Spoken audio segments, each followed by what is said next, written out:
ఓం శ్రీ గురవే నమః.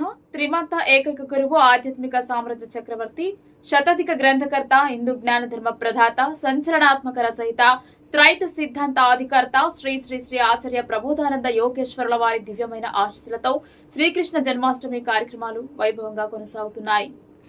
ఈ క్రమంలోనే శ్రీకృష్ణ జన్మాష్టమిని పురస్కరించుకుని ఆగస్టు 16వ తేదీ నుండి ఆగస్టు 24వ తేదీ వరకు తెలంగాణ రాష్ట్రం నల్గొండ జిల్లా గుర్రంపూడి మండలంలోని పిట్టలగూడెం గ్రామంలో త్రైత సిద్ధాంతం వారి ప్రబోధ సేవా సమితి, హిందూ జ్ఞాన వేదిక నల్గొండ శాఖ వారి ఆధ్వర్యంలో కృష్ణాష్టమి వేడుకలు ఘనంగా నిర్వహించబడ్డాయి. ఆగస్టు 16వ తేదీ నాడు పూజా కార్యక్రమంతో ఈ వేడుకలు ప్రారంభించబడ్డాయి. గత 8 రోజులుగా ఉదయము సాయంత్రము శ్రీకృష్ణ భగవానుని పూజా కార్యక్రమంతో పాటు భగవద్గీత గ్రంథ పఠనము, ఆధ్యాత్మిక సత్సంగములతో వేడుకలు దిగ్విజయంగా నిర్వహించబడ్డాయి. నిన్నటి రాత్రి జ్ఞాన సంబంధమైన పలు సాంస్కృతిక కార్యక్రమాలు నిర్వహించబడ్డాయి. ఈనాటి పల్లకి సేవ ఊరేగింపు కార్యక్రమంలో ప్రబోధ సేవా సమితి, హిందూ జ్ఞాన వేదిక నల్గొండ శాఖ ప్రతినిధులు, హైదరాబాద్ శాఖ ప్రతినిధులు, ఉప్పల్ శాఖ ప్రతినిధులు, హబ్సిగూడ శాఖ ప్రతినిధులు, కోదాడ శాఖ ప్రతినిధులు, బాలనగర్ శాఖ ప్రతినిధులు, షాద్నగర్ శాఖ ప్రతినిధులు, వేరువేరు ప్రాంతాల నుంచి వచ్చిన త్రైత సిద్ధాంత భక్తులు, పిట్టలగూడెం మరియు చామ్రేడు గ్రామ ప్రజలు ఈ కార్యక్రమంలో పాల్గొన్నారు.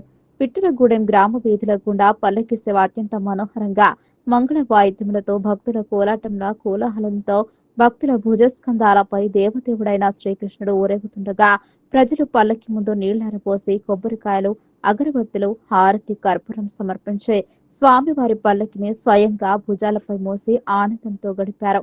శ్రీకృష్ణ భగవానుని పల్లకి సేవ మరియు ఊరేగింపు అనగా ఊరేగింపు కార్యక్రమం ఆద్యంతం భక్తుల ఆనందోత్సవాలతో, ప్రజలు ఆనందంతో పాలు పంచుకోవడంతో దిగ్విజయంగా ముగిసింది.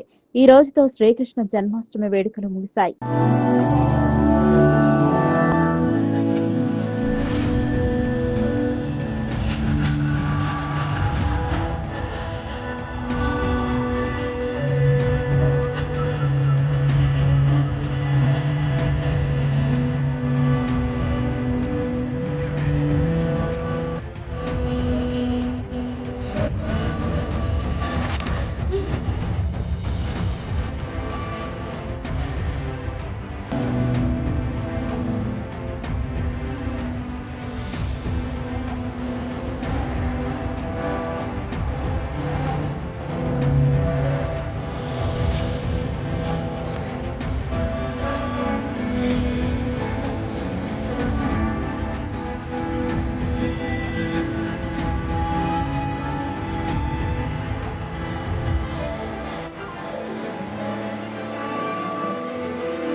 మంచిది దగ్గర దగ్గర